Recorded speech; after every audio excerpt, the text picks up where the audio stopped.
welcome to the Notorious Scoundrels podcast. I'm Kyle. I'm here with Mike and David. How you guys doing? I'm doing wonderful. Absolutely wonderful. It's great. I'm glad to be here. It's just a wonderful day. I don't know what day it is, so it's wonderful. Well, we're recording, so it's Monday. Right. It is a day in the continuum of days. Sounds like you guys have a case of the Mondays.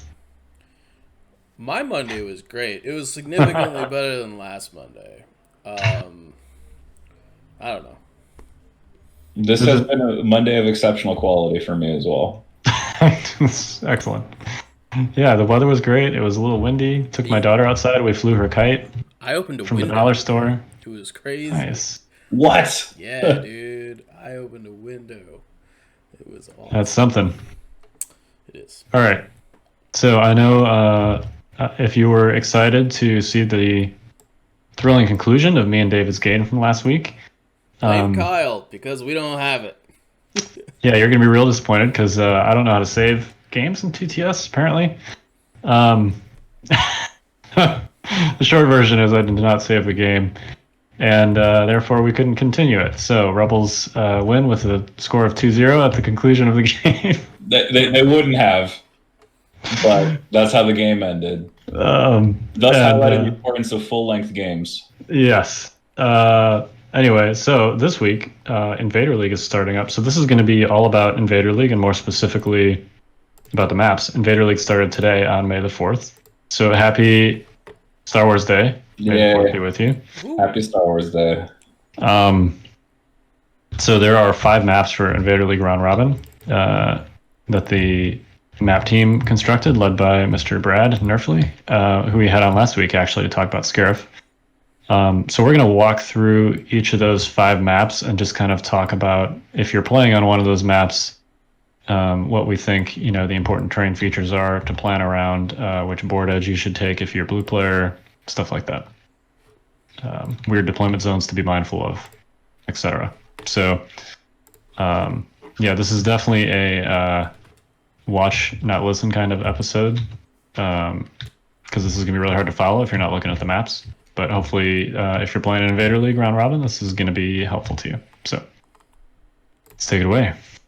What's our first map, Mike? So our first map, as I've illustrated on our screen here, is Christophsis, which I know nothing about, other than apparently it's got green crystals on it.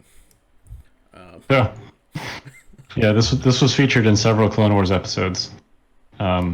This is the one that Senator Bail Organa's stuck on, and Obi-Wan and Anakin go rescue him while he's doing a relief effort. He gets trapped there by Admiral Trench, the spider dude who clicks all the time. The spider dude. Who actually got a mention last week, 2 weeks in a row for Admiral Trench, 2 for 2. That's right. That's all I know about this. I actually had to look that up, even though I've somewhat recently watched. Kind of urban environment, And that's sort of reflected in this map. It's very urban, lots of tall buildings. But we've brought you this sort of like ruined highway section. There's an ATTE that's ruined in the middle of the map, as well as this gigantic droid spider thing. I call it an octo droid, but I'm sure it has an actual name that I'm not aware of. All of these Star Wars technology pieces have, some very, very specific name and designation that I'm not entirely aware of. The tooltip says it's an Octopatara Tridroid. Ooh. So nice. There you go. Is that related to the Tri-Fighters, maybe? Because I know the droids have Tri-Fighters, so I guess this is the ground version. I don't know. I have no idea. Yeah, whatever. So do you guys kind of want to take us through like the notable paths and stuff on this table that are people are going to be playing on? I can see somebody's got the pencil ready to go. Yeah.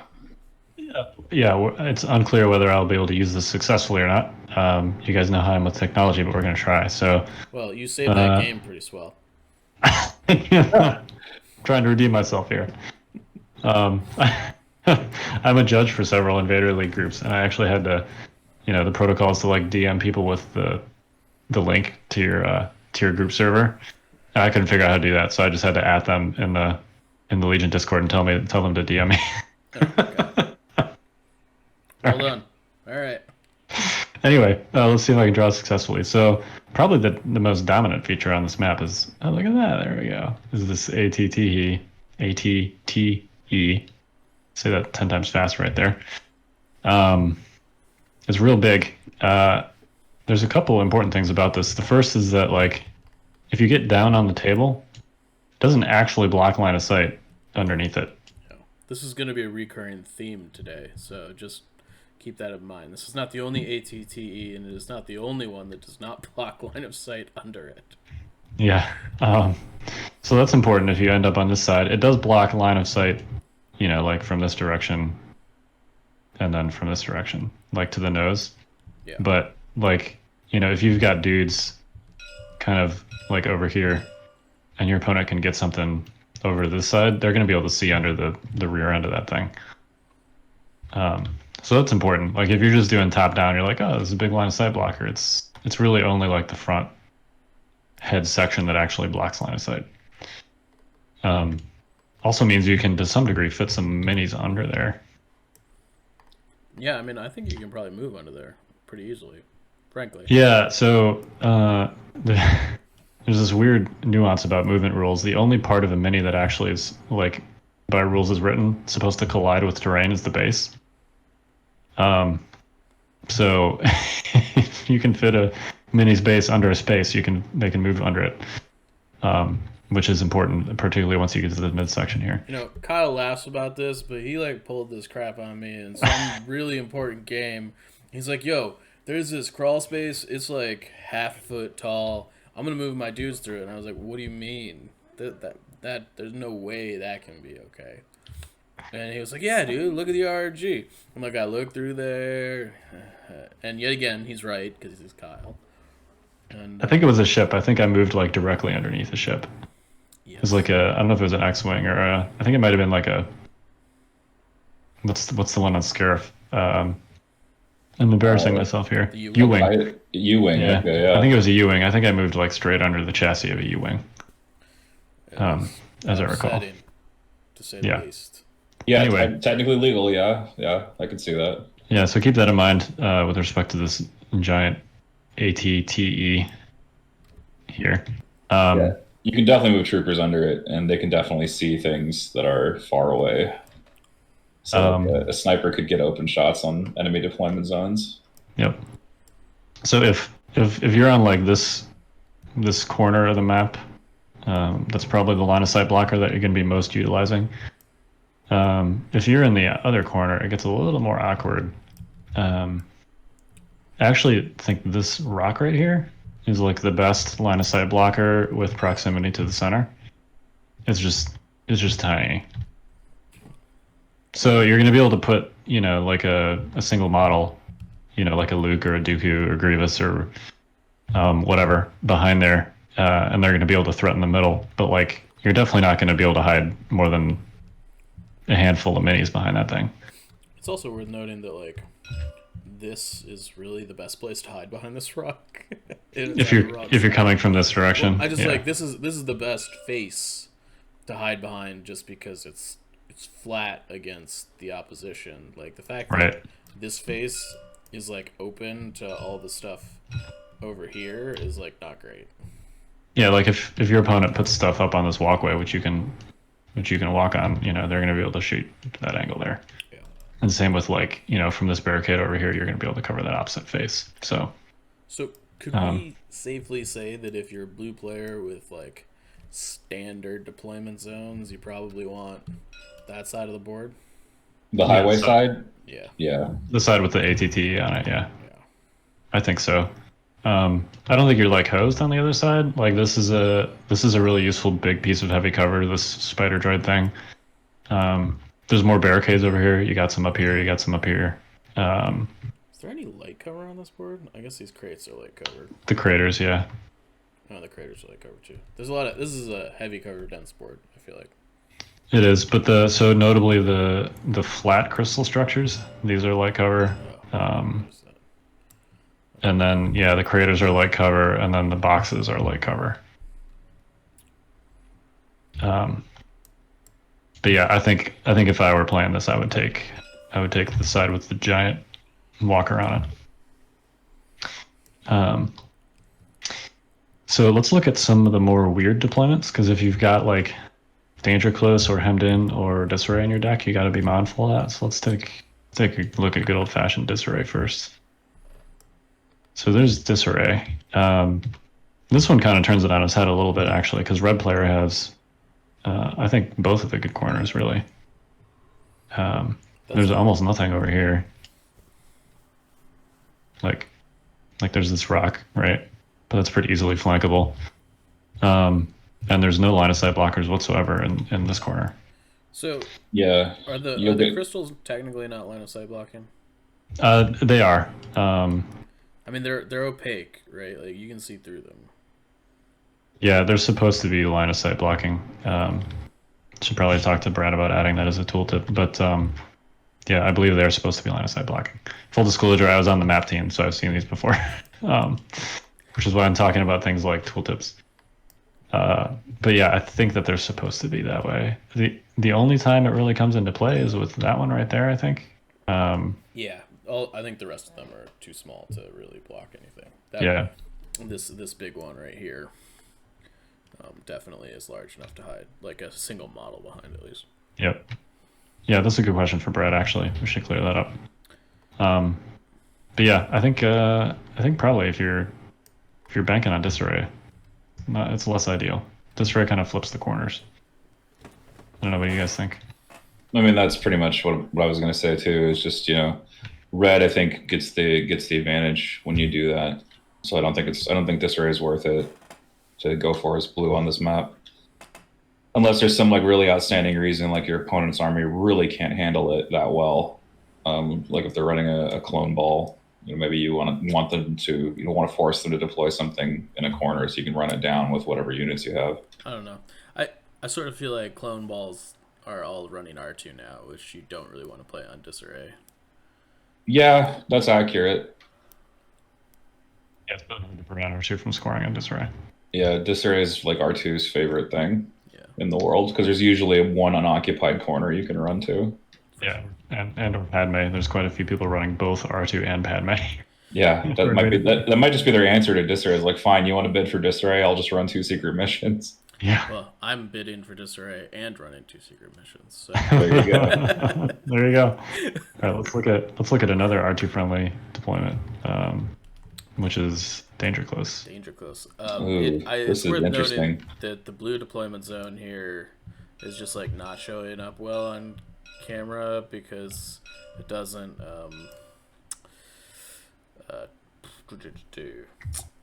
The ground is like the same color almost. Wow, this massively favors red. Holy moly! Well, of course you can. When you're picking board edge, you can flip the table. So this could easily be blue side, Right. if you want it to be. But yeah, I think again this favors the ATTE side. And not only does your deployment park you at the base of the highway ramp, your long edge parks you close to this rubble and the Octodroid head, and kind of gets you really established in the middle. The blue side, the blue player currently does get like a barricade looking on the center, and they get a few pieces of heavy cover as well. Yeah, actually, that's a useful direction to approach the middle from. Definitely. Also, so I don't think it's all bad for No, the non-walker side. it's really hard to see from over the ramp and sort of under the ramp from the ramp itself. Yeah, Everything kind of compresses, I mean, so you can't really see. it's pretty notable that the Danger Close like gap zones are basically totally line of sight blocked.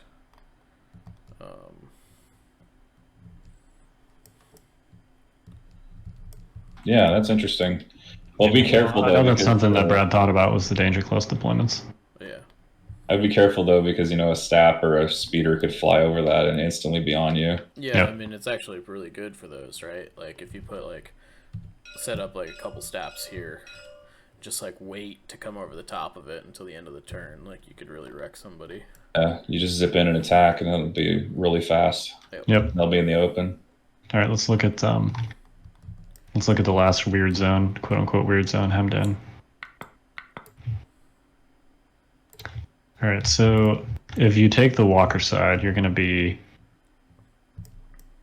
kind of screwed with hemmed in. I mean, there's like no line of sight blockers here.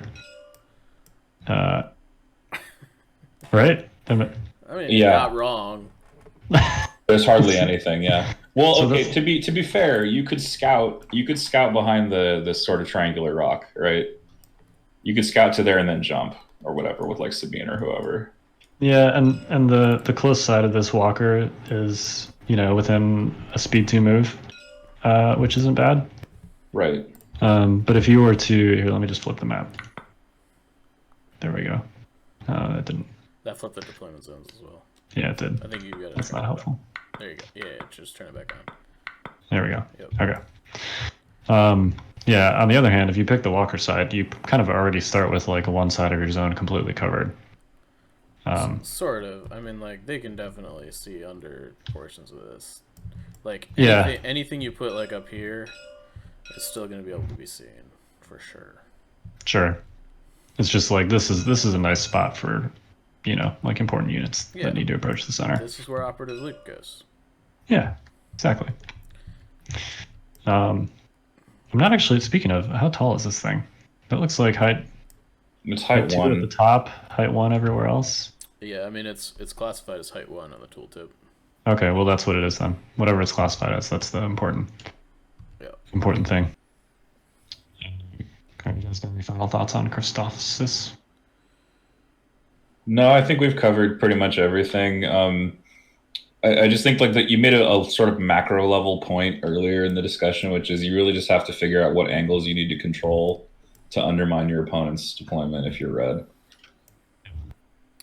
Yeah, I also think that, like, I mean, like, a lot of objectives are center-based, but if you're not playing a center-based objective, like the line of sight blockers we talked about, like, may not be as relevant to the conversation, right? Like, I feel like this ATTE dominates the battlefield if you're fighting over the center, right? If you're not fighting over the center, I think that may be prone to change. If you're, like, playing breakthrough or something, like... breakthrough, evaporators. Some deployments, yeah. Yeah, it's definitely true. All right. So, shall we take a look at the next map? Yes. Yes, sir. All right. Let me go ahead and pull Christophsis out of there.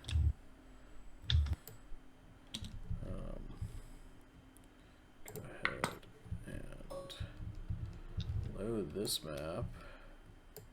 Ooh. Yeah, I wonder. Does everybody know where this is from? I bet you they've got no idea. I was gonna. It must be from the Battlefront video game. Battlefront video game. I mean, technically, you wouldn't be wrong. Yeah, that's true. This is Endor. Looks pretty sweet. It's got a lot of fiery special effects, which I think are new.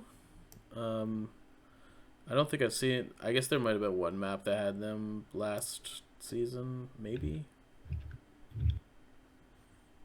Yeah, they've been featured before, but they certainly look cool on this one. Yeah. The burning woods. They grant light cover. You also have little details like this, but like the headlights from the AT-AT. Oh, that's cool. Yeah, Nerfly's done a lot of source lighting actually. So if you move a unit near the fire, it starts to glow. Yep. Yeah, it's actually really cool. It is cool. Yeah. I think my favorite effect, which we'll get to in a bit, is the Mimban special effect. It's it's really cool if your computer can handle it, and we'll show you how to deal with that if it can. Yeah, you can turn it off. All right, so things about this map. What do you guys? What stands out to you immediately? I don't know. This table's a lot flatter, I feel like, than other tables. that we're gonna Yeah. be talking about generally. There's a lot of like flat ground. I also think that like there's like four kind of corners that are elevated on this map. We've got this platform over here. We've got this kind of upper, I don't know what you call that, like ridge, and then you've got two more ridges up here. I feel like they sort of form the pillars of the map to some degree, and there's not a lot of line of sight blocking like in the center other than the AT-AT. Yeah, little trees and stuff. But so I do not believe that these platforms are interactable. Really? Yeah. Yeah, you can't actually put minis on top of them. Really? I think if you want, you can choose to play with them and you change their state. But yeah, minis don't stay up there. They're basically decorative. Oh, there you go. I changed their state. Yeah. So if you change their state, they'll stay up there. But I think by default, they're like essentially decorative. Okay, so like default invader rules are these platforms you can't actually stand on top of. Correct. Really? That doesn't seem correct to me. I think it's actually that you can go up there if you want. I really think that was design. The design intent was to have those platforms in the game. Well, I do know that the They just start path Ender through. was very different. Oh, okay. And I think that was the original intent of the map, but I think they kind of did some editing. Okay, I'm not privy to all the details. Yeah, TTS does not do multi-level stuff very well because there are like frequent situations where you're trying to put a dude underneath it or a token or something underneath it, and it like teleports up to the top. And well, the key to that is to start before the surface and hit the T key and then slide it under. Yeah, but a lot of people don't. I mean, this tournament's gonna have a lot of new. TTS Yeah, players. it's not entirely intuitive. I agree. Yeah, there's going to be a lot of very experienced Legion players that have just not like interacted that much with Tabletop Simulator at this tournament. So something I noticed is that the AT-ST can just walk on top of this down to AT-AT and just see everything. yeah, Because he basically gets a pair of platform shoes. yeah, yeah, because that's the biggest line of sight blocker, right? The trees and stuff, they can hide like a single model. And of course, the backsides of these hills, which are on the edge of the map and unlikely to be super relevant, also can hide stuff. The hills themselves could be very relevant, but the backsides are relatively unlikely to be super relevant. I don't know which side of the map I actually want on this one. I guess like probably the one with the hill in the corner here. Yeah, I think I'd want the side with the AT-AT body toward me. Right, that's kind of what I'm thinking. It's a lot quicker to move to here, I think. Yeah, you have some coverage heading to the middle. Again, this is assuming a central objective. Yeah. You can definitely influence the middle a lot more easily by hiding behind the head. Yeah, because that's obviously a good spot. You can also utilize the backside of this tree here from this side. Yeah. But if you're on the other side too, a lot bigger than I thought they were when you come down and look at them. When you actually put a model, yeah, you can of course do this too from the other side. But I agree that like for most deployment angles, it's going to be easier to kind of get like up in there. I think it's easier to approach the center without being seen from this side, as opposed to like if you're trying to like approach the center from the belly side of the AT-AT, like you've really gotta come through here if you don't want to be seen, because if you come through here, like they've got like straight shots from this ridge pretty much. And these woods here, which is heavy cover. Yeah. On long deployments, I think the AT-AT with the belly side toward you, like this leg here, gives you a lot of control over a lane that goes through this line here. Oh yeah, I mean there's like a wide open lane through here that the leg lets you control. I don't think it's very close on like you want if if you're playing Long March or Rollout, you definitely want this side, right? Yeah, you want the belly Yeah, because then side. you're coming from this direction. Yeah. Yeah. And then the other side, what do they have? They have dense cover woods. They might be able to get behind on the opposite side of the ATAT, but that's a much longer path to walk, and you might not be able to completely bypass your opponent. Yeah, I mean, like, the hills are nice, but they really only provide an elevated position. They don't really do much more than that. They don't, like, hinder your opponent's movement or anything. Yeah, it's a good map for infiltrating, I think. Mm-hmm. There's a lot of places to hide that are, kind of out of the way. Yeah, I mean, I do think that it's likely that, like, being able to infiltrate, like, in this back corner is, like, Yeah, that's going to be a thing. that could be very relevant on like evaporators or supplies. There's a lot of things that could be relevant on. Yeah. All right, let's look at the weird deployments real quick. Yeah, so this is hemmed in again. I don't love it as blue player, which is the whole reason you take it. From that particular side. Yeah. Yeah. I do think if you like flip the board, it's much better because it comes out to, Oh, a lot. to like here, right? And you can just Right. hide. You basically get the entire AT-AT is yeah. You've got like Oh, the man. entire AT-AT block in your That is so good, I Yeah, think. that's good. Yeah, I mean, as red, you probably are going to deploy belly side. You're probably not going to deploy on height up here for the most part. I mean, I think it depends, right? Like, if you've got a significant range advantage over your opponent, like in a firepower advantage, like you probably Yeah. do want to deploy over here because, like, Well, yeah. where are they gonna go? I could see like a DT squad up there, but the Yeah, thing is, that's- there's like the tree in the way. That's also true. But like, I assume you can run across this wooden bridge, though. Oh, certainly you should be able to. Yeah. So if you take like a DT squad and like a couple short troopers up here and just kind of like rain hell down on them, like I think that's fine. Yeah, you absolutely could. Even if they have light cover, they still have very strong saves. Yeah. So I mean, the only real threat is sniping, but hey, it Nobody is what it plays is. those units. I don't know. well, now people play snipers that don't always pierce because they have lethal instead. Always Don't pierce, but when always I spend an pierce. aim token. Yeah, they don't always pierce. That's right. It's the most interesting man reference. All right. There's danger close. Boy, that is ugly right there. That would be Yeah. Wow. that would be a bloodbath. There's Whew. someone over here. All you get is that one piece of light cover. Yeah. This one's a little. You got the tree in the middle of this one over here, so that's a little more palatable. Yeah. But woo, yeah, that gets bloody real fast. On danger close. Area open. There's gonna be some weird deployment scenarios with danger close, where like the first person to like place a unit in the like lethal deployment, area of danger close is gonna be the one that blinks. I don't know. Yeah, It's like playing chicken during it deployment. is a little bit. All right, that's danger close disarray. Okay. Well, I'm gonna be the first to say that this deployment zone is basically useless. I mean, you can get on this hill, Yeah, okay. but Yeah. It's it's just you're just gonna get shot. Like But I mean, you do have heavy cover from things that are shooting up at you.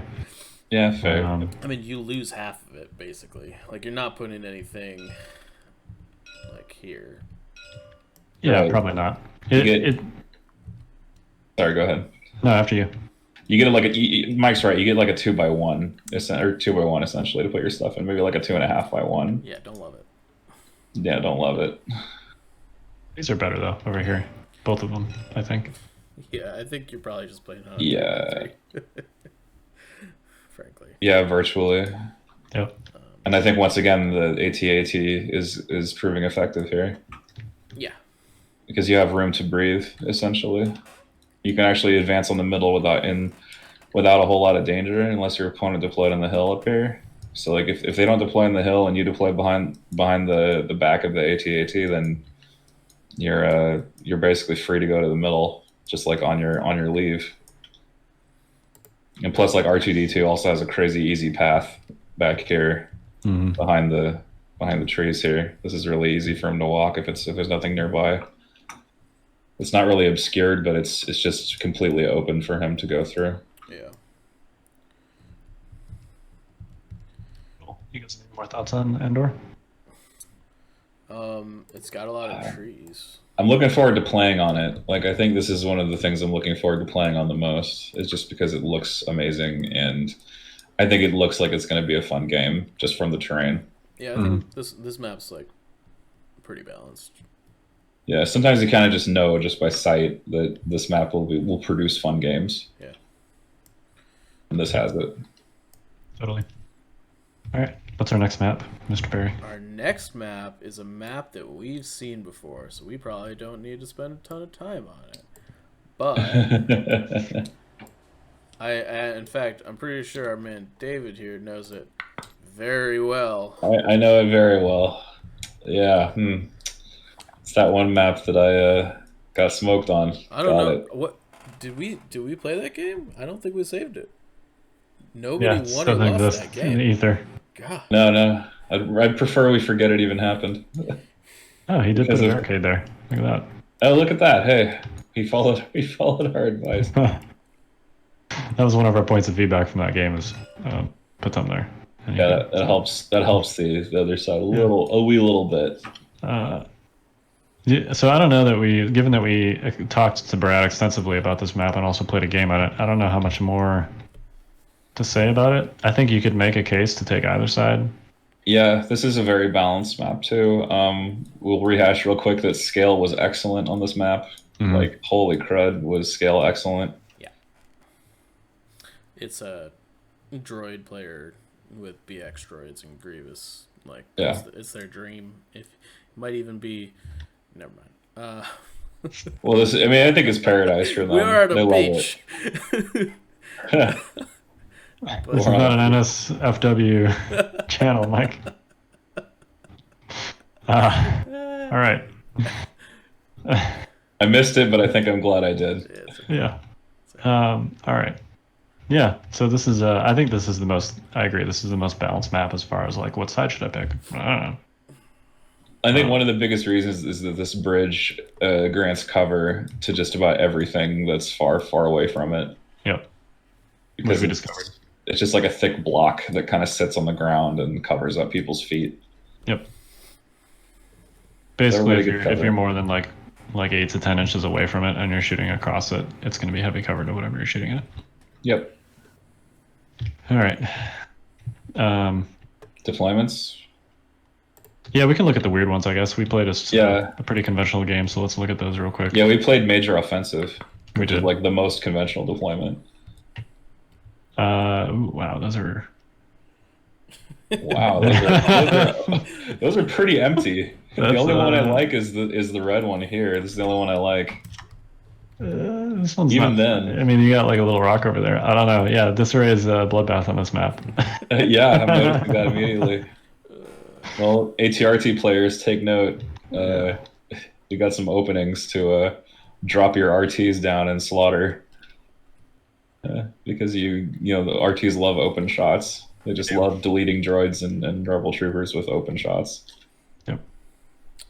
Yeah, this is going to be fun. Yeah, all right. So Disarray. If you want a bloodbath, play Disarray. Yeah. Let's take Danger Close. Normally the rule? Yeah. It can be. That's what... Danger Close not always. Much better. Yeah, Danger Close is basically the same. Wow. Might be worse, actually. I mean, you got some room, like, as red player to throw stuff back here. Just treat it like an extra long march. Yeah, red has this brick here. Yeah, like you got be this putting thing. like an arc strike team there or something. Yeah. Okay. Could see that. Yeah. I mean, don't get me wrong, still messy. Let's look at the end. You could scout to here. There's lots of things you could do with scout moves on this map. Not everybody gets to scout for free. Well, it's only two. It only costs 2 points, so consider incorporating many copies of it in your next list. Yep. All right, so here's Hemden. I think both sides are probably fine for Hemden, frankly.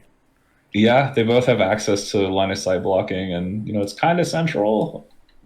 Yeah, like this is a good one. You got this jungle here. That's a good one. Yeah, that is quite a good one. Although your opponent could swing out and try to control it, but they're far away from the middle if they do that. I do think this side is probably better for hemmed in, just because the river doesn't break up your deployment zone.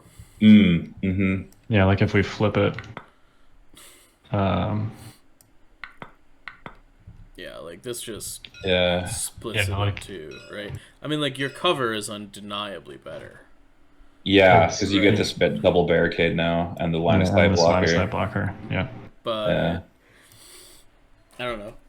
Well, it's thematic, right? You're holed up in a small space and you're trying to win the game Yeah. from there. Would you say you're hemmed in? I would say that. In fact, we are quite hemmed in here because Yeah. our tiny deployment zone is occupied by blocking terrain as well. So we actually get even less room. I think you were commenting, how do you fit 50 droids in this deployment the It's other day? tough. It is hard. It is, yeah. So yesterday, David and I played a practice game, and we did hemmed in, and I was blue player. Actually, so I've played hemmed in, but not as CIS, and I was like, man, it is hard to fit 50 droids in here. Like legitimately difficult. Yeah, keep that in mind, droid players. Yeah. All right. God, how do you put a tank in here? Very carefully, I expect. I mean, right in the middle, I guess. I guess. Well, I mean, like you should be able to set it up a tank up on battle lines, right? So like, Yeah. it's It's gonna exactly- still fit, Yeah, it'll still fit. It'll just be you know. a little bit strange. Yeah, it's exactly range 1, I think. Like in diameter. Yeah. Or very close to it. All right, let's hit our next net. Okay. Unless you guys got any more thoughts. No, it's cool. No, I got it all I think- queued up and everything. I think Scarif is very well balanced. I Yep. think. So the next two maps are probably the most interesting in the map pool. They are very different. They are. So both of these maps have a raised playing surface. Yeah. The first one here is Naboo. It looks gorgeous. Here, let me just even like take off the grid lines real quick. I'll just say I love this because it's like a terrarium. Is that the word? Where you have like the soil up against the wall. Sure. It does kind of look like a fishbowl type effect. Yeah. Yes. It's like a geologic model.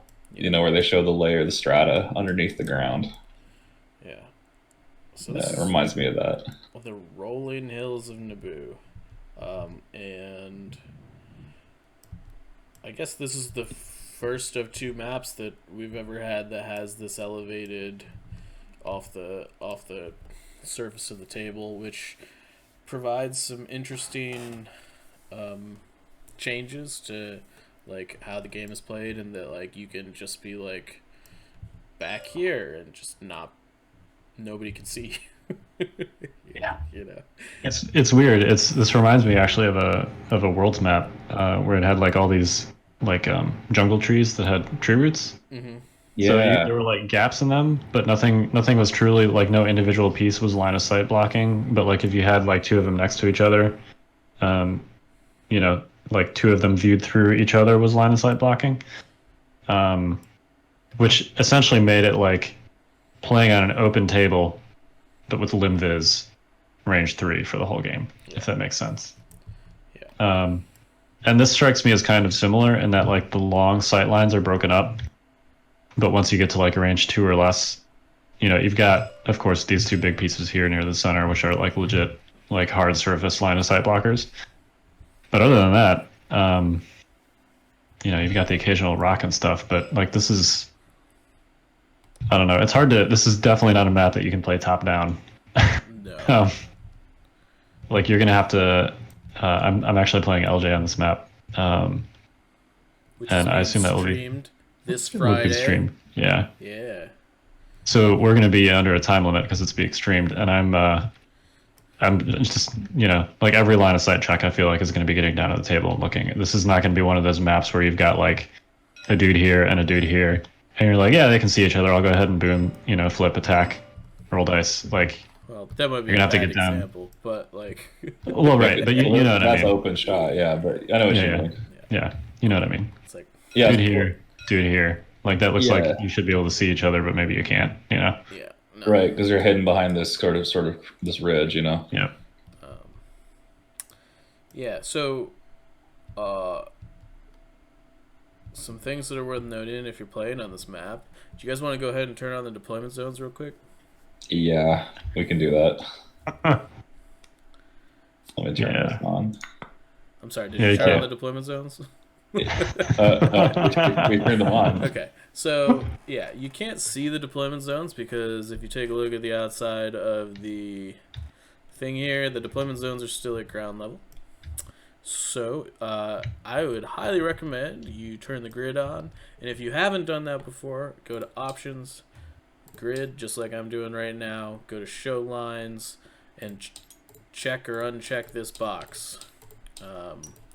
And then you're gonna want to, each one of these squares is a range 1 by range 1 square. So you can pretty easily just kind of hex out what the deployment area should be, kind of like what Kyle is doing right now, with those ion tokens. And it's not perfect, but it is the best way that I think we're aware of to kind of like plot the deployment zones out on this map and the next one, because they have raised surfaces. So just kind of heads up. Yeah, I tried to use the box tool, but it falls victim to the same problem, is that it likes to stick to the height you start the box on. So I think Kyle's method is the best method, where you just lay tokens down Yeah. at the corners, like you were on a real table. Yeah.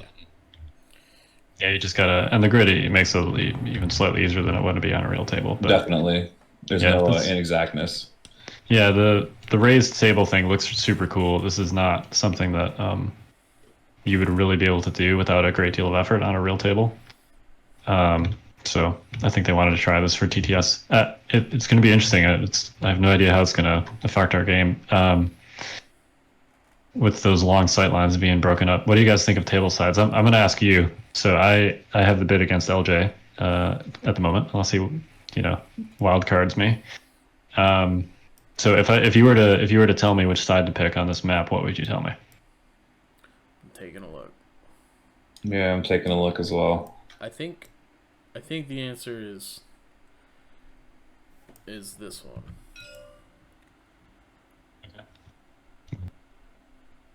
What was that, Kyle?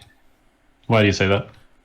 So I think it's more It's more consistently elevated.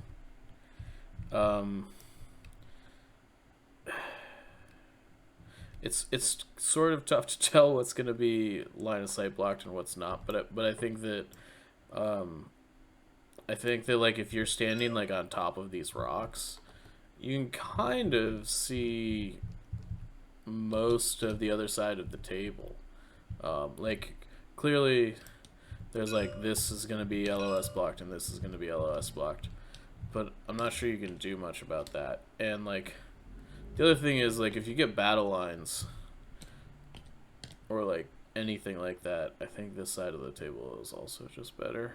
I'm also notoriously bad at picking table sides, so maybe I'm not the right person to ask, but Yeah, I have like, not always, like more like 70% of the time I like pick a table side and it's like, oh, instant regret. yeah.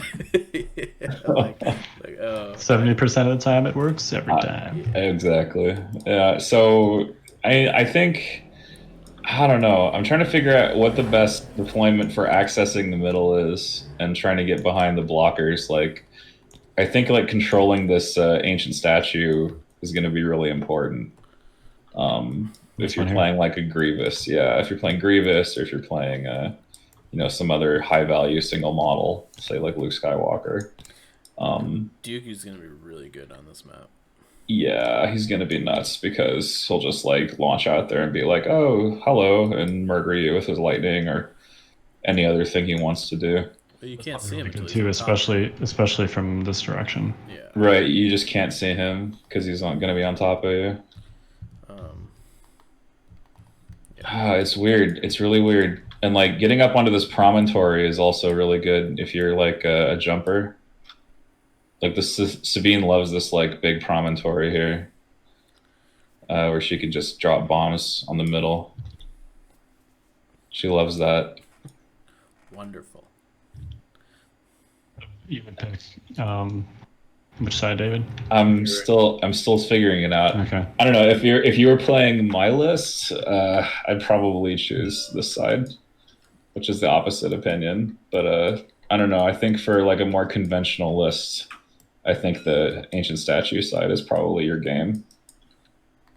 Yeah, I mean, I do think that like for a list that wants to be aggressive and close, this side of the table is probably better because I do think that there are more line of sight blocks. Yeah. Um, I feel like this large rock formation, this is a crazy strong shooting position though, right here. what I will say, David, is that I don't think these hills are big enough to hide Tauntauns. They're probably not. I think this is quite well. Here's the thing: we're probably going to have to use heavy cover woods to give ourselves some protection here. Yeah, I mean, like you can maybe hide behind like this head and this thing. Right, like cover will be available, but full block, no, it won't be I available. don't think so. Full block is important, of course, because you can shuffle wounds around. Yeah, I mean, so yeah, it'll be interesting to see how Taunts do on this map. Yeah, I'm curious about it. I'm not. I don't know. I think they can. I think they can work. Yeah, I'm certainly not saying they can't. I'm just saying that like I don't think you can hide them very well.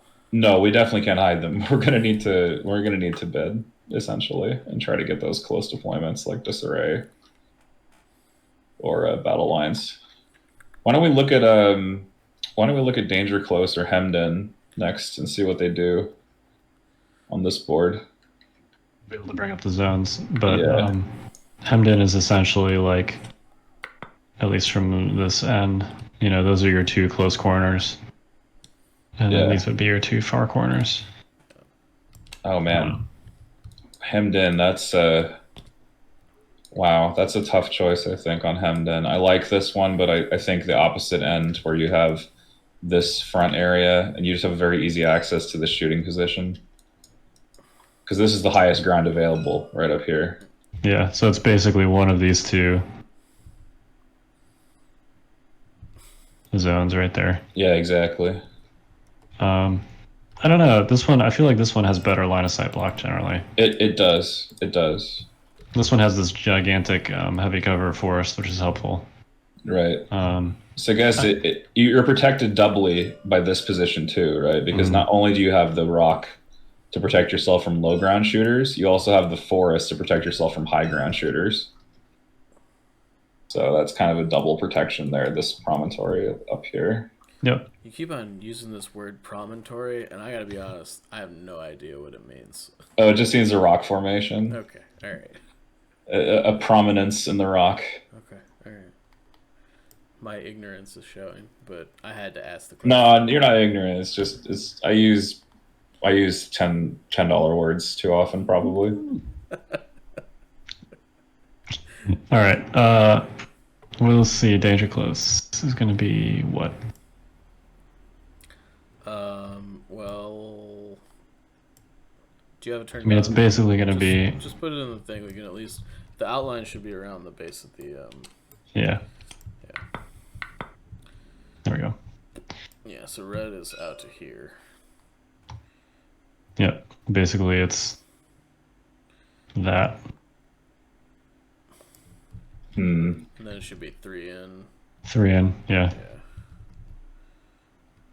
Oh wow. Okay. That's the next one. Yep. Everything just seems. This is weird. Everything seems kind of tucked away, except for this one here, this lane. It's pretty difficult. Who would get cover even? Like you could get cover by just standing in this little well, right? Because your feet are covered up. Yeah. I think the rule with basically like if you're obscured by the ground is that it's light cover unless you're fully obscured, and then like normal it would be heavy cover. Light cover. Okay, then that's so then you can still obtain cover just by standing in the walls in the ground. Yep. Okay. Yeah, this seems actually not terrible on danger close in both directions. Yeah, there's places to hide still. Yep. And All right, then the last one is Disarray, which we kind of looked at already. Yeah. Which actually I think is probably pretty fine. I mean, yeah, I don't know. You kind of got blocks in each corner, and I don't know. Yeah. Yeah. You want to move on to map number 5? Yeah. The new and most interesting, I think. I think it is, because it is. If this was unlike things we've seen before, this next one is quite unlike things we've seen before. For a couple reasons. Yeah. All right. So you should be able to hear and see this awesome thunderstorm that is Mimban. So yeah, that's the thing. You also note that this board is also elevated, similar to Naboo, but you'll note that it has trenches. So you can actually kind of go into the de-elevated spaces. De-elevated? Is that a word? I don't know. Probably. It's a negative $10. Recess spaces. The recesses. Recess spaces. You can recess shade your way into cover here. Yeah. And so, I guess the most prominent feature is probably this ATTE with this kind of tunnel that, goes down in here that I'm attempting to take my camera through. I think I'm almost all the way through. It's a little bit of a pain in the butt to look down it, but it's definitely possible. So just to kind of note, if your computer cannot handle the rain and the thunder, there are these 2 little blocks up here, which actually control the rain and the thunder. You can just right-click on them and delete them if you don't want them. Oh no, you're deleting them. What are you doing? You can also unlock them, and then move them around, and the rain effect moves with the cube. Yeah. If you want to mess around. Yeah, and goes in different directions. And see, now we're traveling through light speed. It's all good. Yeah, it's raining upwards. Yeah.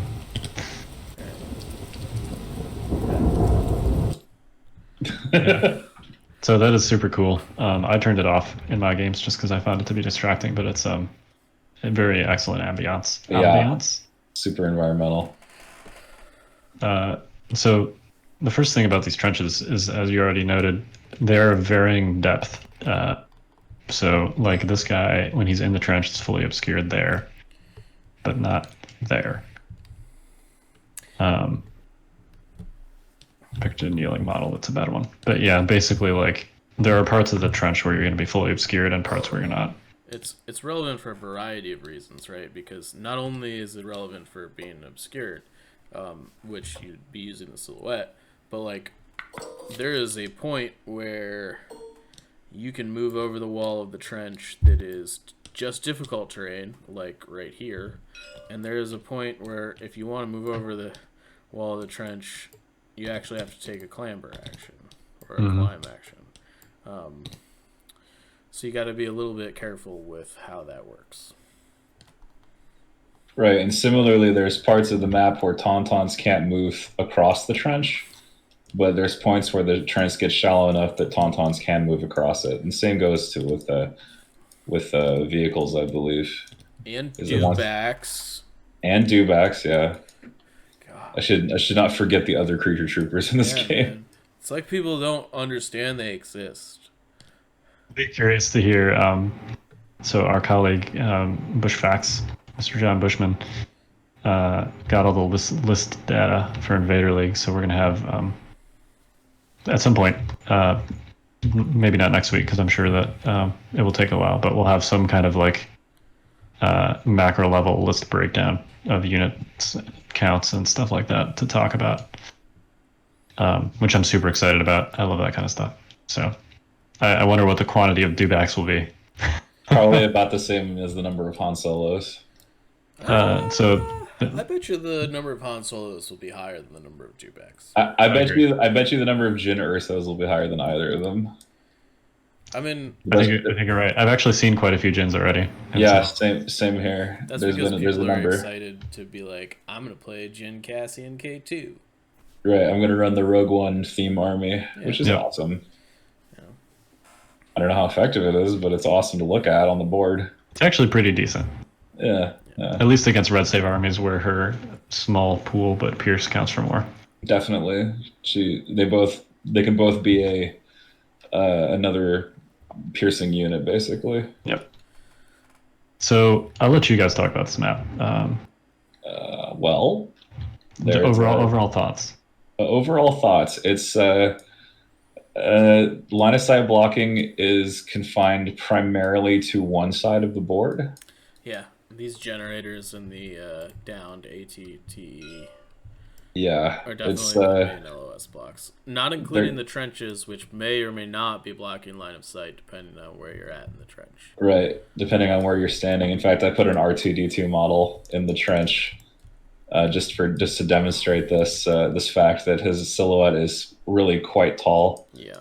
Like you basically have to interpret his height as being the height of a trooper, essentially, and so he loses quite a bit thanks to the silhouette change. And I mean, I guess that's a balancing factor, because there were several terrain situations where he's just so short he can't be seen. You can't shoot him, but this kind of makes it a lot more balanced, I think, in that regard.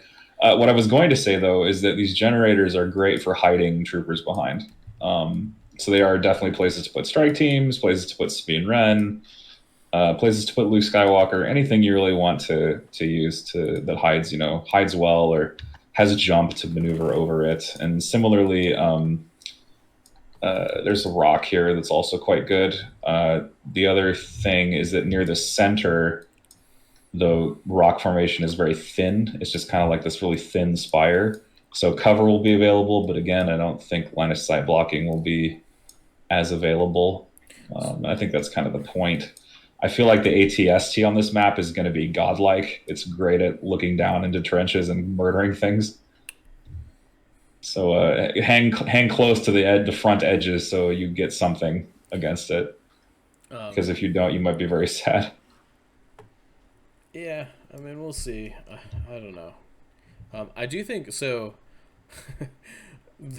The generator side definitely is the best for line of sight blocking. I was playing a game against John Bushman the other day, and he put his Cassian up on top of this this tower. And if you take a look at the actual like sight lines to like that side of the table from like behind this barricade, Oh wow, they're really bad. They are. Yeah, there's a lot of open trenches you can see down into. Well, I mean, but like if you're not in the trenches and you're like hiding behind the generators back in that area, like Oh yeah, like the there's rocks form like a double wall. there's like nothing there Yeah. essentially. Oh yeah, because they line up into one long Yeah, they line up blocker. like perfectly. So it's interesting. He infiltrated his Cassian up here, and I think I ended up regretting it a little bit because I ended up we were playing Battle Lines, and I just like secret missioned across here, and like I was able to hide R2 and Padme behind blockers as they just like scuttled their way across the map, jumping from blocker to Right. blocker. They just trundle over across and be like, I have 2 extra VPs now. Yeah, yeah. Have fun. But yeah, I mean, I think this map is interesting and cool. I will say that one thing to watch out for, I ran into this a lot, is that if you put do you have a unit leader here? I have R2 I could do. There's no B1 unit leader up right now. Do you have an order token for R2 out? Here's on the big when it blew up. Here. Yeah, there it is. So if you put like R2 in the all right, let's say R2's up here, right, and you activate him, and you look at his range bands, everything is coolio. You put him in this here trench, and Yeah, things fall through the world. the range bands are actually like lower than the map. There's a couple ways to like solve this. You can sort of like pick them up, and it'll raise the range band. Just look for them and it'll pick them up directly in place without affecting their position. Yeah. Yeah, click and hold Yeah. and don't move your mouse at all. Yeah. Yep. And then you can. think that's the best way to handle that. But I'm not sure that works. Yeah, it doesn't really work if they're like deep in the trench. Right. So. But then you probably can't see anything anyway. No, that's probably true. I mean, it could be relevant for other reasons, but yeah. So just something to watch out for. So which side would you pick if you're blue? I think it's this side with the generators, like this like major offensive side, like / battle lines / everything. I mean, like this side's like way better on long march. It's way better on rollout. I don't think it's very close. I do think hemmed in's terrible, regardless of what side you pick. I guess hemmed in's probably better over here. The trouble that I have is that this trench can cut a lot of deployment zones in half. It can. This lower trench along the bottom where the ST is. Yeah. That was the difficulty I had playing red as hemmed in, is that my deployment zones were really janky, and I didn't really have good places to put all of my units. I did have access to these generators, and Sabine was very effective over there, but the other side of the board I just felt kind of cut off from, and there was no good place to put my stuff down, because it's like, well, I can start in the trench, but then how the heck do I get to things? I just kind of stay there and die. Yeah. I do sort of feel like this like corner of the board here is sort of like dead space, in that like I don't think there's any reason to come over here really, unless like somebody puts an objective over there or whatever. But I just somebody tries to be sneaky with R2, and then you just murder him with a bunch of BX droids. Well, I guess what I'm trying to say is that I don't think that you're intentionally trying to deploy your army ever in this corner. Right, it's not intentional. There's just no good defensive capability, I feel like. Yeah, so that's relevant on disarray, right? Like this corner is kind of a bad corner. Yeah. For disarray, I think the TIE Fighter corner is a lot more favorable. And same with the other corners. Although I mean this corner down here is not the greatest either. Although you do have access to the generator side eventually once you get out of there, and the TE of course can hide you a little bit. It's disarray is weird on this map, I think. Yeah, similar to Christophsis, like you can see under this ATTE, for a variety of reasons. You can see down the tunnel, but you can also sort of see through this side here, and it kind of makes it like this angle here is not line of sight blocked at all. Right. I will say one good thing about this map for Tauntauns is that there's very little blocking terrain to impede their movement, so they can get where they want to go pretty well. It's not very easy to block them off. They're just free to run around and do whatever they want in a lot of sections of this board, except for the really deep trenches. I mean, Tauntauns are just tall, man. They can maneuver over a lot of this, like a majority of these trenches they can go over just by running. The deep trenches are basically like on the corners of the map. Like you got one here. There's one in here. Oops. You've got one over here. Yeah. And then there's the one under the ATTE. Those are like the truly deep ones. Yeah. Right. But generally speaking, the most like relevant firing position trenches, like these ones, this one, those are all shallow trenches. For the most part. So you'll just get stomped on by taunts. It's interesting, right? Because, the base thickness rule comes into play as well for making contact. Right? Because if you have something on the edge of the trench and the tauntaun wants to base it, guess what happens? If the taunt isn't able to enter the trench at any point. Sounds like just the taunt, any unit. Any unit. Yep. You have a base contact problem there because it's greater than the thickness of the base.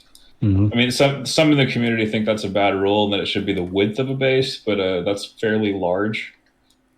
But I don't know. That's another discussion. But for our purposes of playing in the tournament, that's just a truth that has to be navigated. Yep. Mm-hmm. Yeah, of course you could always just displace them and go in the trench.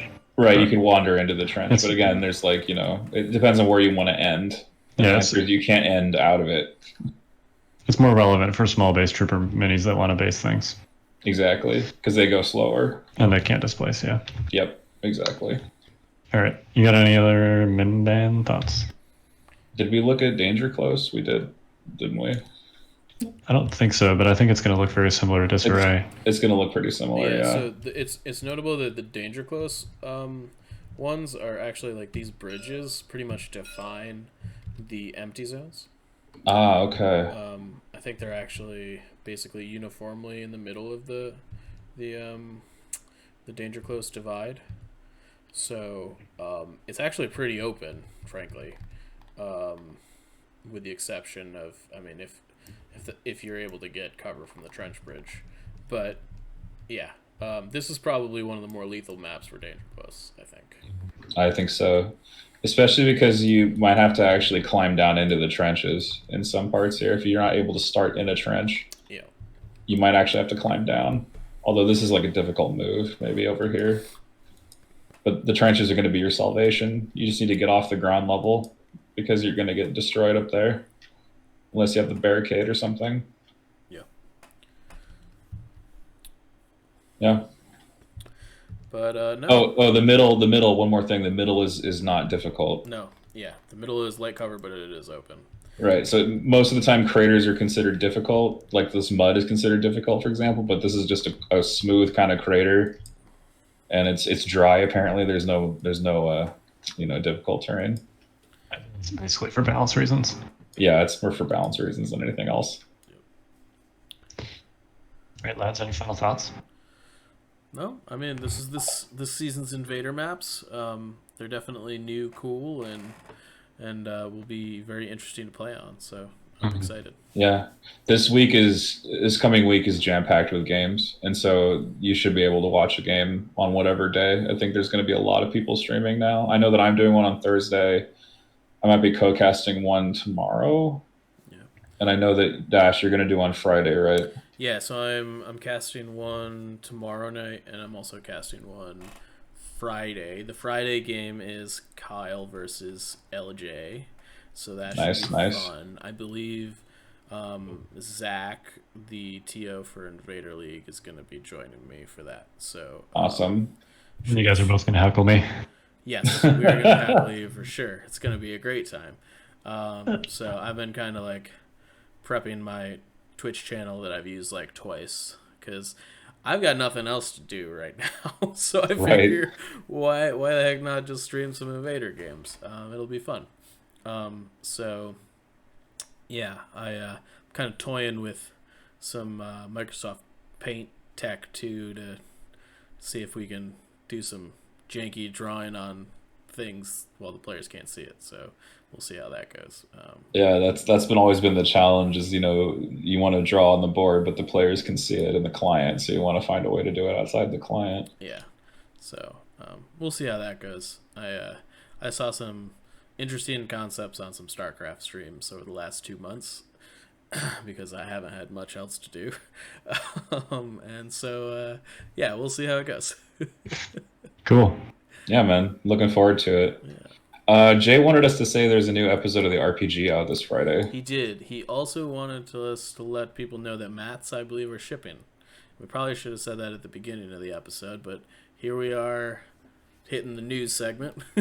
We remembered it. We can clip that to the beginning if we have to, but yeah, mats are shipping. You should be getting your mats if you ordered one. You can, of course, go order one if you haven't already, or get more if you have.